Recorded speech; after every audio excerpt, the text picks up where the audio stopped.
So ayun guys, naghahanap ba kayo ng gaming tablet ng Lenovo? Siyempre meron ng Jupes Gadgets yan. Meron tayong available na flagship killer ng Lenovo, ang Lenovo Legion Y700 4th generation.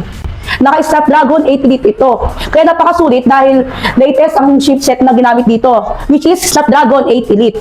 Meron tayong available variant dito na 12256 for only 26,000 pesos at 16512 naman for only 30,500 pesos. Kung ang hanap nyo naman ay mid-range na, meron din tayo yan, ang Lenovo Xiaosim Pad Pro GT.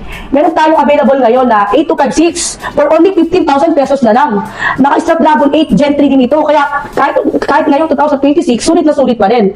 At syempre, hindi pa rin mawawala ang ating store previous na Tilex Power Bank. At syempre, meron din Aurashare Mini Fan.